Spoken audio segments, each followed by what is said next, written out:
Hi, my name's Mark. I'm the Head of Sport and Private Clients here at Empire Commercial Finance, and today I'd like to talk about the intricacies of financing a football club. On a day-to-day basis, I speak with both current and former professional football players, but more and more I'm beginning to speak with the owners of football clubs, the chief financial officers and the key decision makers within the clubs. The long-term success and prosperity of a football club is dependent on healthy finances, but not often this is an area where football clubs, or any business for that matter, can fall short. There's so much to think about on a day-to-day basis that sometimes the bigger financial picture, it can be lost and costs can spiral out of control. However, today I'm going to talk about three popular subjects when it comes to football clubs, which are player transfers, stadium finance and purchasing of a football club. Player transfer funds are generated through various sources, including TV broadcasting and media rights, commercial revenues, which include sponsorship deals and licensing, matchday revenue, such as ticket sales, matchday merchandising, catering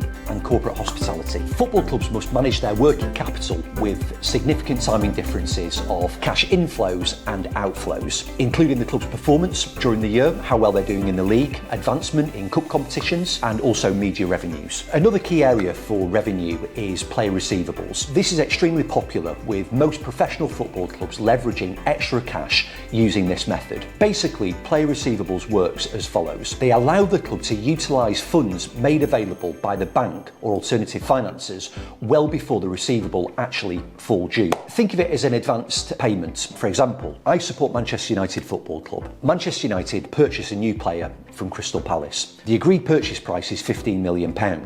And Manchester United pay Crystal Palace £5 million up front, with the remaining £10 million broken down into two £5 million payments over a 2-year period. Crystal Palace, however, need that £10 million to reinvest into their players. They go to their bank, in this case we'll call it ABC Bank. Crystal Palace approach ABC Bank with the sale ledger from Manchester United, agreeing to pay the extra £10 million over 2 years. What will happen then is the funds are advanced against what we call a promissory note, or think of it as a note payable. Given the strength of Manchester United, the bank will then give Crystal Palace that £10 million in funding, obviously with charges on top of that. That is an example of player receivables. Next, we'll talk about stadium financing. Football clubs naturally turn to banks with whom they've got an existing relationship for general financing. However, to fund a stadium, it can be complex and many revenue streams need to be considered. For example, clubs outside of the National League system may be able to apply for a grant aid from the FA. Local authorities can also provide funding and assistance depending on the area where the stadium is going to be built. The Premier League also offer a stadium fund for all league and non-league clubs, with grants available to build new or upgrading of existing stadiums. Bank loans can be refinanced, clubs can be floated on the stock market, outside investment can be sought. These are the various areas that clubs will consider